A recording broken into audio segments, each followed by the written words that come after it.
Hello everyone, स्वागत है आप सभी का आइडियल एकेडमी के ऑनलाइन लर्निंग प्लेटफॉर्म पे। हम लोग इंपॉर्टेंट क्वेश्चन की सीरीज को डिस्कस कर रहे थे रियल नंबर में, जिसमें मैंने 6 क्वेश्चन करा दिए थे। इसके बाद का क्वेश्चन मैं कराने जा रहा हूँ। आपका टोटल फोकस इस पे चाहिए। हेलो एवरीवन, स्वागत है आप सभी का आइडियल एकेडमी के ऑनलाइन लर्निंग प्लेटफॉर्म पे। हम लोग इम्पॉर्टेंट क्वेश्चन सीरीज में 6 क्वेश्चन डिस्कस कर चुके थे रियल नंबर के रिगार्डिंग। अब उसके बाद का क्वेश्चन हम लोग यहाँ पर डिस्कस करने जा रहे हैं। ये क्वेश्चन नंबर 7 लिया है, जो मैं इम्पॉर्टेंट क्वेश्चन की सीरीज में ऐड कर रहा हूँ। वो समझ लीजिए कि बहुत इंपॉर्टेंट क्वेश्चन है, तभी मैं ऐड कर रहा हूँ। ठीक है, ये आपको बेसिक क्वेश्चन है जो एक कंपटीशन में फाइट आउट करने के लिए पूछे जा सकते हैं। ठीक है, मतलब क्लास 10th के बोर्ड में पूछे जा सकते हैं। ठीक है, आइए देखते हैं इसको। इसमें कह रहा है there are 104 student in class 10th and 96 student in class 9th in a school. इतने बच्चे हैं क्लास 10th में और इतने बच्चे हैं क्लास 9th में। इन अ हाउस एग्जामिनेशन, एक एग्जामिनेशन में क्या हो रहा है कि the students are to be evenly seated in a parallel row. ठीक है, पैरेलल रो मतलब इस तरीके से आपको सीटिंग करनी है। ठीक है, such that no two adjacent row of same class. ऐसे सीटिंग करनी है कि जो एडजेसेंट रो है, जैसे मान लीजिए कि ये रो हो गया, कि ये रो हो गया।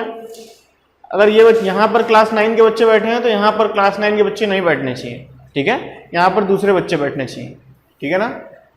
उसके बाद कह रहा है find the maximum number of parallel row of each class for the seating arrangement. अब कह रहा है कितने मैक्सिमम नंबर ऑफ रो इकट्ठे करने पड़ेंगे इनको। ठीक है, आइए देखते हैं। सबसे पहले इतने नंबर ऑफ स्टूडेंट हैं क्लास 10th में और इतने नंबर ऑफ स्टूडेंट हैं क्लास 9 में।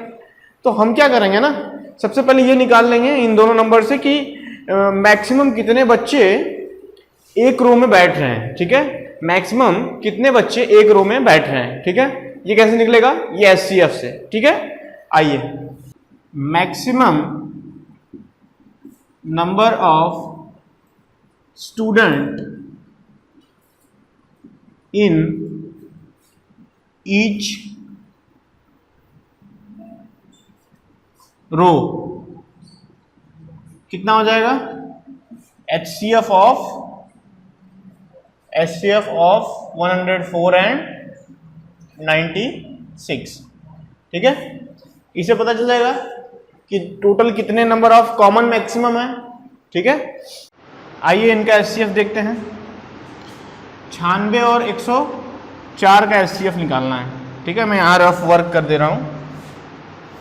तो एचसीएफ निकालिए 96 और 104 का। एक बार में जाएगा 96, 8 बार में, फिर 96 है, 1 बार में जाएगा 8, 2 बार में जाएगा 16। कितना एचसीएफ आया, 8 आया। तो इनका एचसीएफ कितना आया है, 8 आया। तो क्या हुआ है, maximum number of student in each row हम लोग निकाल दिए हैं। ठीक है, अब क्या करेंगे, ये डिसाइड कर लेंगे इस नंबर से कि क्लास 10th के लिए कितने रो रिक्वायर होंगे और क्लास 9th के लिए कितने रो रिक्वायर होंगे। तो then number of rows required for class 10th। Class 10th के लिए कितने रो रिक्वायर होंगे, क्लास 10th की total strength divided by number of student in each strength, sorry number of student in each row. इसको divide करिए, कितना आएगा, 8 1 जा 8, 8 3 जा 24। कितना आया, 13 आया। And number of rows required for class 9th student. Class 9th के लिए कितने चाहिए, 96 डिवाइडेड बाई 8। कितना हो जाएगा ये, 1 2। कितना हो गया ये, 12। ठीक है, तो मैक्सिमम नंबर ऑफ रोज कितनी होंगी पैरेलली। तो maximum number of rose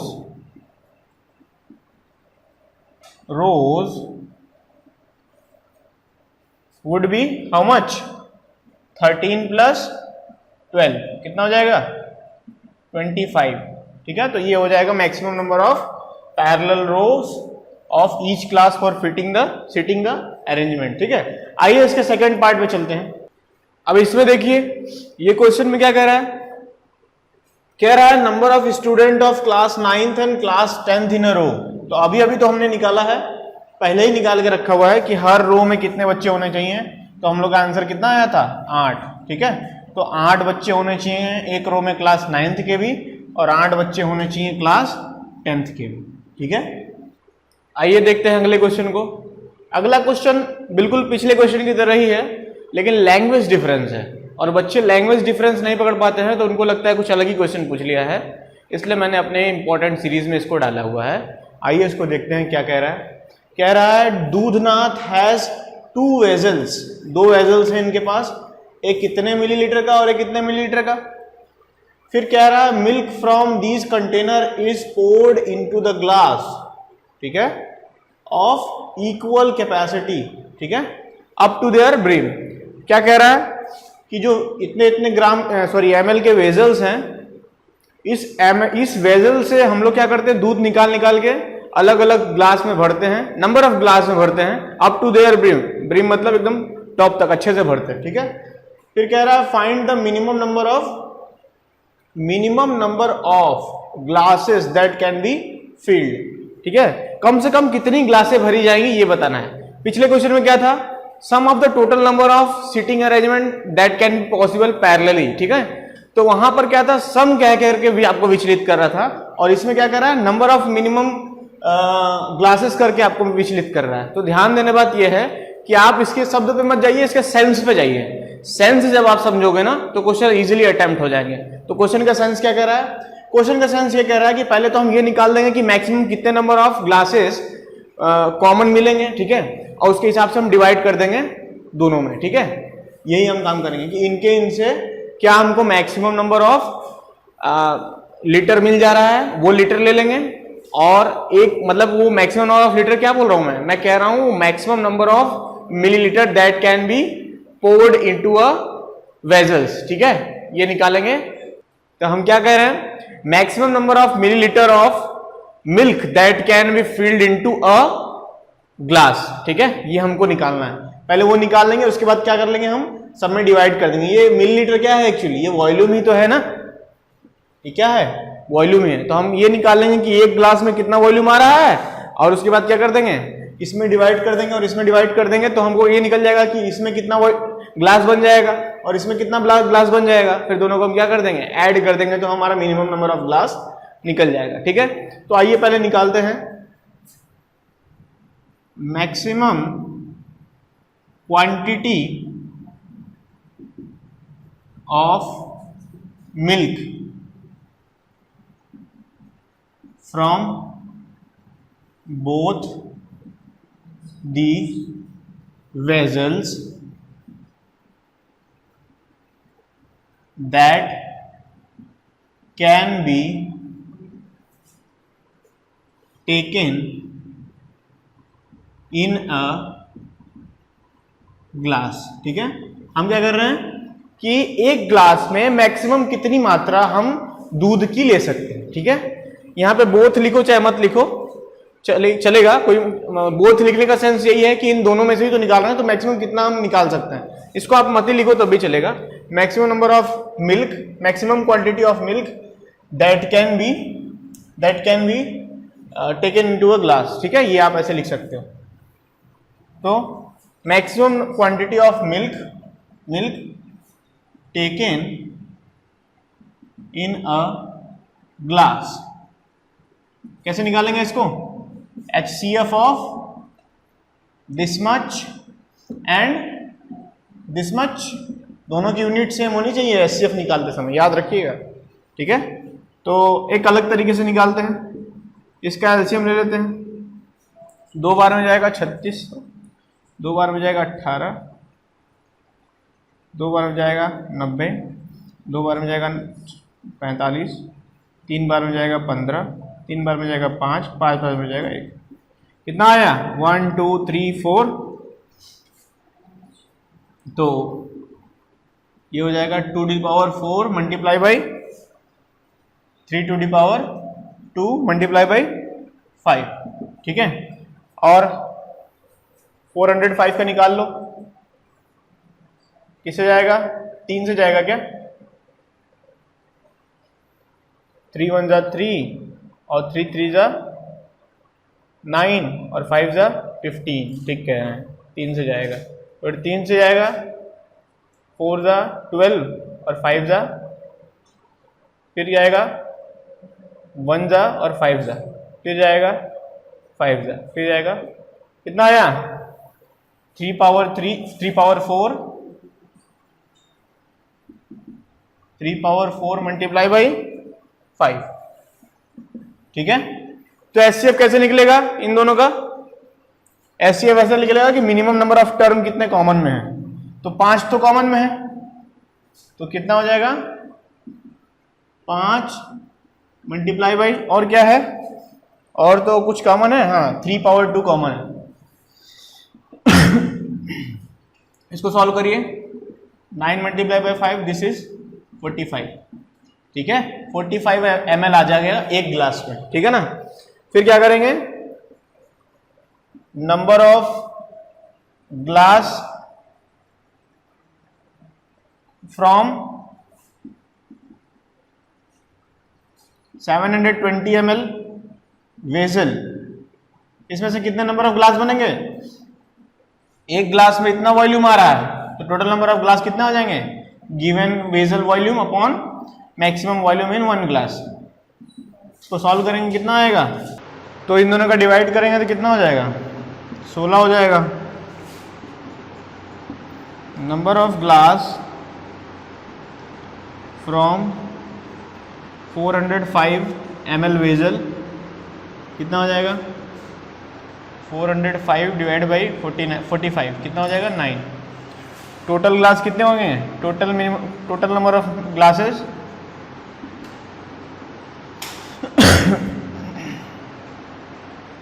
is equals to 16 plus 9, that would be 25, ठीक है। आइए चलते हैं, एक और क्वेश्चन लिया हुआ है उसको देखते हैं। इसमें कह रहा है Amita, Sneha and Raghav start preparing cards for all person of an old age home, ठीक है। फिर कह रहा है कि in order to complete 1 card, एक कार्ड कंप्लीट करने के लिए क्या कह रहा है? They take 10, 16 and 20 minutes. एक कार्ड को कंप्लीट करने के लिए अमिता को 10 मिनट, स्नेहा को 16 मिनट और राघव को 20 मिनट्स लगते हैं। फिर कह रहा है if all of them started together, एक साथ पर ही सबको स्टार्ट कर दिया जाए, ठीक है। ये इसकी पंच लाइन है, ठीक है ना। कह रहा है what after what time will they start preparing a new card together, ठीक है। मतलब सबको एक साथ स्टार्ट कर दिया जाए तो कितने समय बाद कार्ड जो है प्रिपेयर हो जाएगा। ये डिपेंड करेगा कि टोटल नंबर ऑफ कार्ड जो है, समझ रहे हैं, मतलब टोटल क्या है यहाँ पर? एक ही कार्ड बनाना है। एक कार्ड बनाने के लिए कुल कितना समय लग रहा है सबसे? मान लीजिए आपसे लगा 5 मिनट, दूसरे से लगा 10 मिनट, तीसरे से लगा 15 मिनट, तो मिनिमम नंबर ऑफ टाइम कितना लगेगा कि एक कार्ड बन जाए, ठीक है। तो क्या करेंगे? सब में का एक साथ लेकर के एलसीएम ले लेंगे, मतलब सबका हम क्या कर लेंगे? एलसीएम ले लेंगे, ठीक है। तो हमको ये पता चल जाएगा मिनिमम नंबर ऑफ कितना टाइम लगेगा। तो मिनिमम नंबर ऑफ टाइम जब भी आप सेंस आए तो समझ लीजिए आपको मैक्सिमम टाइम पीरियड कैलकुलेट करना है, और उसके लिए सेंस क्या लगेगा? एलसीएम। मेरी बात को फिर से देखिए, मैं कह रहा हूं मान लीजिए ए को 5 मिनट लगता है और बी को 10 मिनट लगता है और सी को 15 मिनट लगता है, ठीक है। तो मिनिमम नंबर ऑफ टाइम कितना लगेगा सब एक काम पूरा करने के लिए? क्या करेंगे? सबको लेकर के एलसीएम ले लेंगे, ठीक है। सबका हम एलसीएम ले लेंगे। इसको याद रखिए, इस फैक्ट को याद रखिए कि जब भी आपको मिनिमम नंबर ऑफ टाइम की बात करेगा तो हमेशा आप यहाँ पे एलसीएम लेंगे। क्यों लेंगे? क्योंकि तीनों ने काम एक साथ स्टार्ट किया है, लेकिन तीनों एक साथ तो खत्म करेंगे नहीं, किसी का कम होगा, किसी का जल्दी किसी का ज्यादा होगा। तो हम क्या करेंगे? एलसीएम लेंगे ताकि हम सब कंपनसेशन एक साथ कर सके, ठीक है। आइए इसको देखते हैं। Minimum time required to prepare a new card would be LCM of all the times. ठीक है, एलसीएम ले लेंगे तो 10 का एलसीएम लेंगे तो कितना आएगा, 2 और 5। 10 का एलसीएम लेंगे तो 2 और 5। 16 का लेंगे तो कितना आएगा, 2, 8, 2, 4, 2, 2, 2, 1, 2 पावर 4। ठीक है, और 20 का लेंगे तो कितना आएगा, 2 ज़ा 10, 2 ज़ा 5, 5 ज़ा 1, 2 पावर 2 मल्टीप्लाई बाई 5। ठीक है, तो एलसीएम कितना आ जाएगा, एलसीएम आएगा इसका 5 power 1 multiply by 2 power 4। Maximum power को गेन करते हैं ना हम लोग, मिनिमम सारे टर्म्स को लेते हैं। ठीक है, तो हम क्या करेंगे, इसको ये हो जाएगा 16 और ये 5, ये हो जाएगा 80, 16 25 से। ठीक, 80 मिनट्स लगेगा। अब आइए एक अगला क्वेश्चन देखते हैं, बहुत इंटरेस्टिंग क्वेश्चन है। इसमें कह रहा है if two positive integer x and y are expressible in terms of primes. ठीक है, प्राइम फैक्टर के हिसाब से इनको लिखा जा रहा है, ये जो क्या है इसके प्राइम फैक्टर्स हैं। तो x इक्वल टू क्या लिखा गया है, ऐसे, और y इक्वल टू कैसे, ऐसे, मतलब x को ऐसे लिखा गया है, x equal to p square और q क्यूब। ठीक है, और y इक्वल टू क्या लिखा गया है, p क्यूब और q। ठीक है, उसके बाद कह रहा है what can you say about their LCM and HCF. इनका एलसीएम और एचसीएफ निकालना है। फिर कह रहा है कि is LCM A multiple of HCF, क्या एलसीएम एचसीएफ का मल्टीपल है। फिर उसके बाद कह रहा है इसको एक्सप्लेन भी करना है। ठीक है, तो आइए चेकआउट करते हैं। पहले तो एलसीएम निकालते हैं, फिर एचसीएफ निकालेंगे। तो इसका सोल्यूशन कैसे करेंगे, बिल्कुल सिंपल है, लेकिन मेरा मकसद ये है कि हम नंबर ऑफ वैरायटी क्वेश्चन आप तक पहुंचाएं, इसलिए मैं सारे क्वेश्चन को डिस्कस कर रहा हूं। ठीक है, कुल कितने तरीके से क्वेश्चन आ सकते हैं एग्जाम में। तो ये हमारा x इक्वल्स टू दिया हुआ है p स्क्वायर q क्यूब, इसको याद रखिएगा, these are the primes. Okay, और y क्या है, y is p cube q। अब हमको चाहिए एलसीएम, तो LCM of x and y, LCM of x and y is what? The maximum factor that can be common from both. तो इन दोनों में से मैक्सिमम फैक्टर कितना निकल सकता है, मैक्सिमम p का फैक्टर कितना है, 2 और 3 है, तो मैक्सिमम कितना 3, और q का कितना है 3 और q का 1 है, तो q का 3। तो ये आपका क्या हो गया, LCM हो गया। और SCF क्या होगा, x एंड y, दोनों में क्या क्या कॉमन है, p पावर 2 और p power 3, p power 2 common है, और q पावर 3 और q क्या कॉमन है, ठीक है, q। तो ये आपको क्या आ गया, एचसीएफ आ गया। तो एलसीएम और एचसीएफ आपने निकाल लिया। अब क्या करेंगे, अभी चेकआउट करेंगे कि क्या LCM is LCM multiple of HCF. तो क्या हम एलसीएम का जो फ्रैक्शन है, सॉरी एलसीएम का जो एक्सप्रेशन है उसको हम एचसीएफ के टर्म्स में लिख सकते हैं, ये आपको बताना है। ठीक है, वी हैव इधर का, ये इस लाइन का क्या मतलब है, we have to write LCM in terms of HCF. ठीक है, तो यहां पर देखिए एलसीएम बराबर कितना है, पी क्यूब क्यू क्यूब, और एचसीएफ कितना है इसमें, पी स्क्वायर क्यू स्क्वायर। तो आप क्या करिए, दोनों का डिवाइड कर दीजिए, एचसीएफ का इसमें डिवाइड कर दीजिए। ठीक है, डिवाइड कर लेंगे तो आपको इजी हो जाएगा। कितना हो जाएगा, ये same power should be taken, कितना हो जाएगा, ये हो जाएगा कि p x पावर a और x पावर b डिवाइड में, तो x power a minus b, तो p power p minus 3 minus 2, और ये हो जाएगा q पावर 3 माइनस 1, कितना हो जाएगा ये, p एंड q स्क्वायर। तो ये इसका आंसर आ गया। अब इसको सॉल्व करिए, एलसीएम कितना हो जाएगा, एलसीएम इज पी क्यू, ये उधर जाके मल्टीप्लाई हो जाएगा इतना टाइम्स ऑफ एचसीएफ। ठीक है, तो आप ध्यान से देख सकते हैं कि एलसीएम को हम ऐसे लिख सकते हैं, ये इसका स्क्वायर नहीं है, इसको गलत नहीं समझिए, ये क्यू का स्क्वायर है, ठीक है। तो अब कह सकते हैं ये बराबर इतना मल्टीप्लाई बाय इतना। तो इससे क्या पता चल रहा है, yes LCM is expressible in the form of HCF, या तो आप ऐसे भी लिख सकते हैं yes LCM is a multiple of HCF, ठीक है। By which factor, by this factor, okay. Example के थ्रू आप इसको एक्सप्लेन कर सकते हैं। Let's say x is equals to 24 और y is equals to let's say 36, ठीक है। इसको आप सॉल्व करिए तो आप क्या पाएंगे, 24 का एलसीएम निकालिए, 24 का एलसीएम निकालेंगे, 24 का एलसीएम निकालिए, 2 12 2 6 2 3 3 1 2 पावर 3, x बराबर कितना हो गया 2 पावर 3 मल्टीप्लाई बाय 3, y बराबर कितना हो जाएगा, y का भी निकालिए 36, 2 बार में 18, 2 बार में 9, 3 बार में 3, 3 बार में 1, 2 power 2, 2 power sorry 3 power 2, 2 power 2, 3 power 2, ठीक है ना। तो एलसीएम कितना हो जाएगा,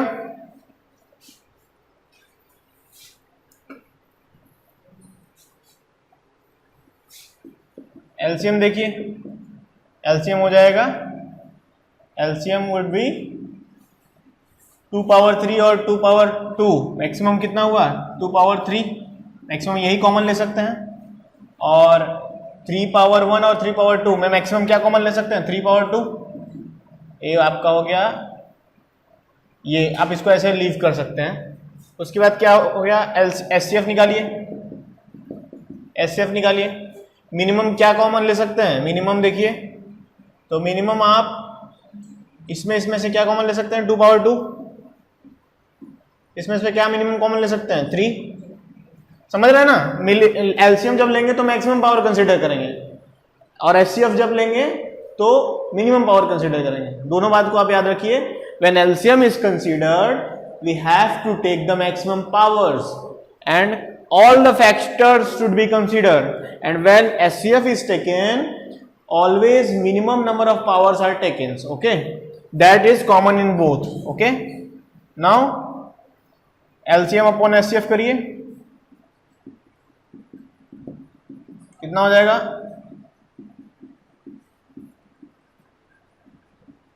सॉल्व करिए, कितना हो रहा है 2 पावर 1 और 3 पावर 1, कितना आ रहा है ये 6। तो आप देख सकते हैं कि LCM is 6 time of HCF, दिख रहा है ना, तो हेंस एक्सप्लेन्ड हो गया, ठीक है। तो यहां से आप इसको ऐसे दिखा सकते हैं क्वेश्चंस को, ठीक है। आइए चलते हैं 10वें क्वेश्चन पर। 10वें क्वेश्चन में कह रहा है by using Euclid algorithm find largest number which divides 650 and 1170। देखिए इसको कैसे करेंगे, यूक्लिड डिवीजन एल्गोरिथम यूज करना है। क्या होता है, a is equals to b q plus r, this is your Euclid algorithm, it happens until r is not equal to 0, ठीक है। r is not equal to 0, जब 0 हो जाएगा तो वो खत्म हो जाएगा, ठीक है ना।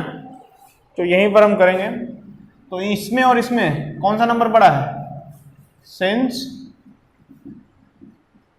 1170 इज ग्रेटर देन 650, ये बड़ा है, तो इसका मतलब इसको इसके टर्म्स में लिखना पड़ेगा। तो ये इज रिटन एज, इसका इसमें डिवाइड दीजिए, 650 का डिवाइड करना है 1170 में,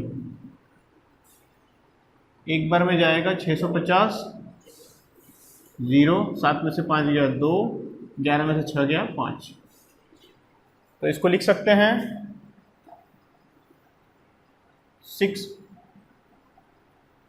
650 मल्टीप्लाई बाई 1 प्लस 520, ये लिख सकते हैं। रिमाइंडर देखिए 0 है नहीं है, इसका मतलब ये एल्गोरिथम फिर से काम करेगा। मैंने अपने लेक्चर में बताया हुआ है कि एल्गोरिथम कब तक काम करता है, स्टेप बाय स्टेप पूरा, ठीक है। तो ये अभी 0 नहीं है, तो जब ये 0 नहीं है तो फिर एल्गोरिदम लगाएंगे किस पर, इस पर और इस पर, ठीक है। तो स्पेस में कौन बड़ा है, ये बड़ा है, तो सिंस ये इस बड़ा देन ये, तो इसको इसके टर्म्स में लिखना पड़ेगा। तो आइए डिवाइड देते हैं, 520 का डिवाइड करते हैं 650 के, एक बार में जाएगा 520, 0 3 1, कितना आया है 520 मल्टीप्लाई बाई 1 प्लस 130। अब देखिए फिर से रिमाइंडर 0 नहीं है, फिर लेमा लगेगा, तो लेमा किस पे लगेगा, इस पे और इस पे। तो सिंस 520 इज ग्रेटर देन 130, तो 520 is greater in the terms of 130। इसका इसमें डिवाइड दीजिए, 130 का इसमें डिवाइड देंगे ना तो 4 बार में खत्म हो जाएगा, रिमाइंडर 0 आ जाएगा, ठीक है। तो रिमाइंडर 0 आने का मतलब क्या हुआ, lemma stops, and when the lemma is stops our solution is reached, okay। तो this is the solution, this is the SCF, ठीक है। तो यहाँ लिख सकते हैं SCF is equals to 130, this is your answer, okay।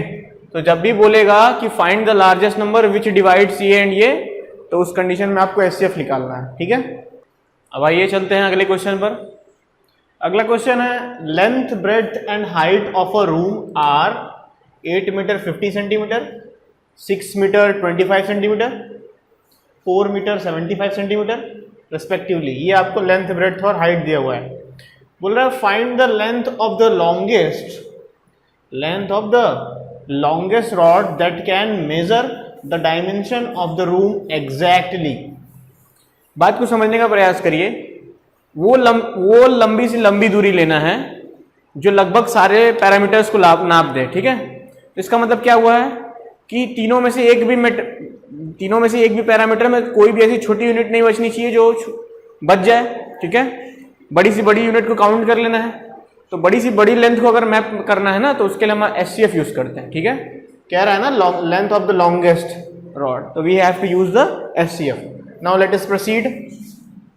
तो आपको क्या करना पड़ेगा, 8 मीटर 50 सेंटीमीटर है, इसको पहले आप कन्वर्ट कर लो, ये हो जाएगा 800 centimetre plus 50 metre, this will be your 850 centimetre, and 6 metre 25 centimetre, तो ये हो जाएगा 600 और प्लस 25, ये हो गया आपका 625, ठीक है।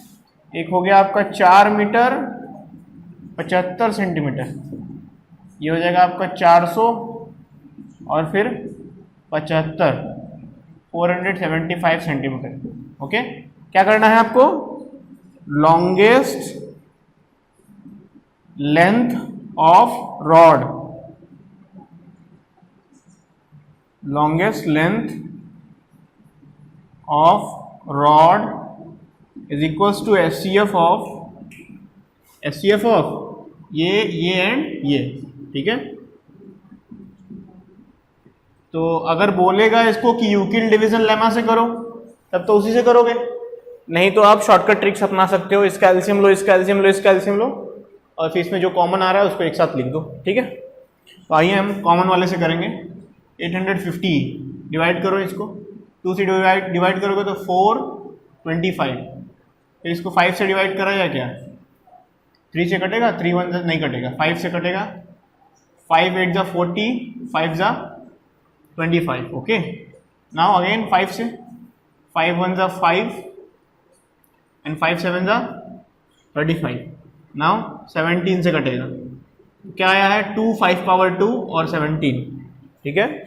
तो 850 is equals to 2 multiply by 5 power 2 into 17, ये आपका 850 आ गया। और अब क्या करिए, अब 650 का निकालिए, 625 का 625 निकालिए, किससे कटेगा, 2 से तो कटने वाला नहीं है, 3 से कटेगा क्या, 3 से भी नहीं कटने वाला, 5 से कटेगा, बिल्कुल कटेगा, 1 2 5, फिर 5 से कटेगा, हाँ कटेगा, 2 बार में 5 बार में, फिर 5 से हाँ, फिर 5 से हाँ, 5 पावर 4, तो 625 is actually your 5 power 4. Now again let us divide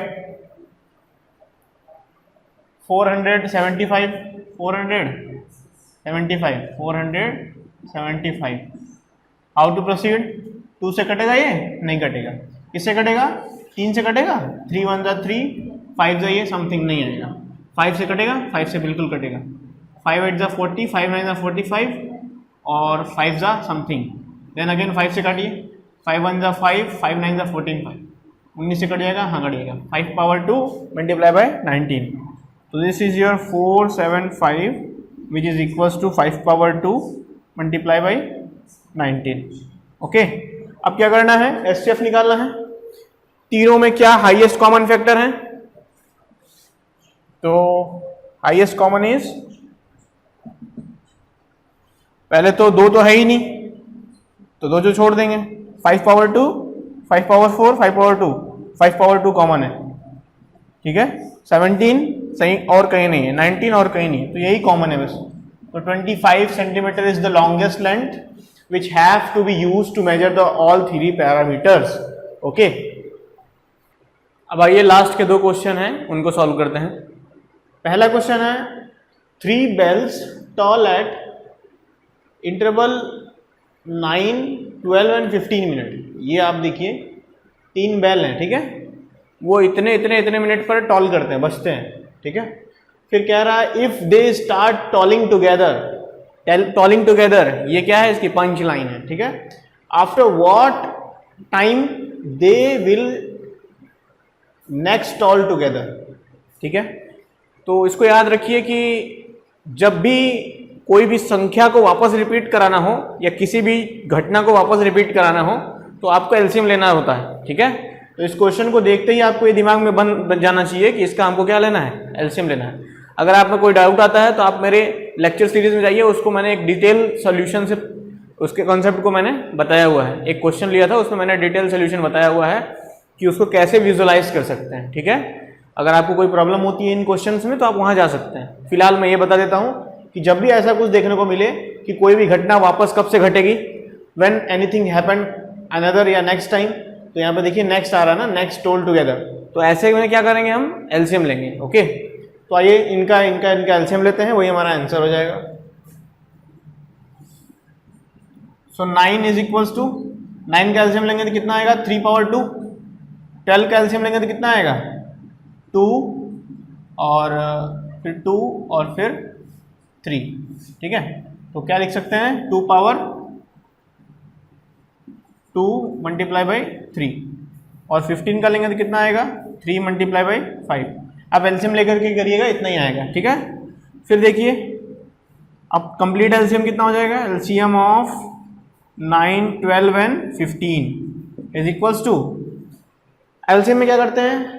highest से हाईएस्ट सारे पावर्स को लेते हैं, सारे फैक्टर्स के. ठीक है, सभी नंबर्स के हाईएस्ट पावर को हम लोग कंक्लूड करते हैं. देखिए यहाँ पे 3 पावर 2 है, यहाँ पर 3 है, यहाँ पर 3 है, तो मैक्सिमम क्या है? 3 पावर 2 है, तो 3 पावर 2 निकलेगा. फिर देखिए यहाँ पे 2 पावर 2 है और कहीं 2 पावर 2 है नहीं है, लेकिन 2 पावर 2 निकलेगा. क्यों? क्योंकि ये तो इसको कंक्लूड करना ही पड़ेगा. सारे फैक्टर को कंक्लूड करते हैं और जो फैक्टर अवेलेबल होते हैं उनको हम लोग मैक्सिमम पावर पे कंक्लूड करते हैं. मैं फिर से रिपीट कर रहा हूँ, एलसीएम लेते समय सारे फैक्टर्स को हम कंक्लूड करेंगे, मतलब मर्ज करेंगे या मिलाएंगे, और जो फैक्टर अवेलेबल हैं उनके हम हाईएस्ट पावर को कंसिडर करेंगे. जैसे यहाँ पर देखिए 3 पावर 2 था और 3 था और 3 था, तो 3 फैक्टर अवेलेबल है सबके पास, लेकिन मैक्सिमम पावर कितना है? 2 है, तो हमने 2 ले लिया. ओके, और देखिए यहाँ पर 2 पावर 2 था, लेकिन 2 पावर 2 और कहीं है नहीं, लेकिन हमको लेना पड़ेगा क्योंकि हमको सारे फैक्टर को अवेलेबल कराना है, तो हमने ले लिया. ठीक है, अब क्या बचा है? 5. तो 5 सब में है नहीं है, खाली इसमें है, तब भी लेंगे. ठीक है, अब इसको सॉल्व करिए. 3 power 2 is 9, 2 power 2 is 4 multiply by 5. This will be your 9 multiply by 20. This will be your 180. तो 180 मिनट बाद वो फिर से बजेंगे. ठीक है ना. अब आइए चलते हैं अगले क्वेश्चन पर. अगले क्वेश्चन में कह रहा है can two numbers have 15 as their HCF and 175 as LCM. क्या यह संभव है कि कोई भी नंबर के पास HCF 15 हो और LCM कितना हो 175 हो? मैं जो भी लेक्चर प्रोवाइड कर रहा हूं इंपॉर्टेंट क्वेश्चन की सीरीज में या पिछले भी जो भी मैंने वीडियोस बनाए हैं, मैं हमेशा ये प्रयास करता हूं कि मैं वैरायटी ऑफ क्वेश्चन लाऊं, ताकि अगर एग्जाम में कोई भी क्वेश्चन इनसे आए तो आप तुरंत क्लिक का है आपके दिमाग में और तुरंत उसको हिट कर दो, ठीक है, आप उसको टैकल कर लो, ठीक है ना। तो इसलिए मैंने वैरायटी ऑफ क्वेश्चन सेलेक्ट किए हुए हैं। तो यहां पर देखिए ये क्या है, इसमें कह रहा है कि HCF कितना है 15 है और LCM कितना है 175 है। अभी अभी आपने देखा कि LCM मतलब क्या होता है, LCM is equals to highest factor in all the given number, okay, product of highest factor given in all the numbers, ठीक है, including each factors. LCM is equals to product of highest factor in given numbers including each factors, okay। और HCF क्या है, HCF is, आइए समझते हैं HCF कैसे लिखा था। HCF को क्या लिख सकते हैं, HCF को लिख सकते हैं कि सारे जो नंबर्स हैं सभी गिवन नंबर्स में जो कॉमन है, मतलब सारे फैक्टर्स जो गिवन नंबर में कॉमन है उनका प्रोडक्ट। तो product of all common factors in the given numbers, okay. तो ध्यान दीजिए LCM में आपको ईच फैक्टर्स, लगभग सारे फैक्टर्स आपको कंक्लूड करने पड़ते हैं, लगभग नहीं 100% सारे फैक्टर आपको इंक्लूड करने पड़ते हैं, प्रत्येक, मैंने लिखा ना हर, सब, ईच। फिर क्या कह रहा है, HCF क्या है, HCF में क्या है, जरूरी नहीं है कि सारे फैक्टर्स हैं। तो आप इससे अंदाजा लगा सकते हैं कि LCM की वैल्यू हमेशा HCF से ज्यादा होनी चाहिए। LCM की value is always greater than 2 numbers, okay, of having a HCF side, okay. मैं कह रहा हूं कि LCM की वैल्यू हमेशा HCF से ज्यादा होनी चाहिए, ठीक है। तो LCM की वैल्यू हमेशा ज्यादा होगी, मतलब K टाइम्स होगी HCF से, ठीक है। तो यहां ध्यान दीजिए, इस बात को समझने का प्रयास करिए, जब भी कोई संख्या बड़ी होती है और कोई संख्या छोटी होती है तो हम क्या कहते हैं, बड़ी संख्या को छोटी वाली संख्याओं के हिसाब से लिखते हैं या उसके रूप में लिखते हैं, या हम कह सकते हैं all the greater number is written in the terms of smallest number, okay.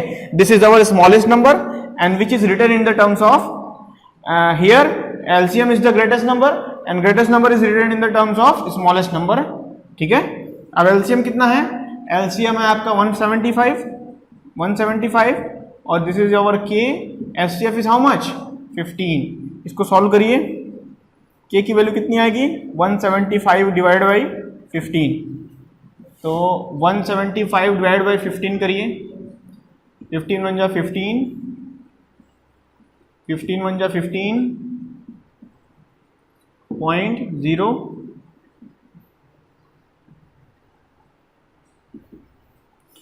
तो ये कितना लिख सकते हैं 11.67 लिख सकते हैं, ठीक है, क्योंकि कट नहीं रहा है तो 6 के बाद सारे चीज आ रहे हैं तो मैंने उसको 7 लिख दिया।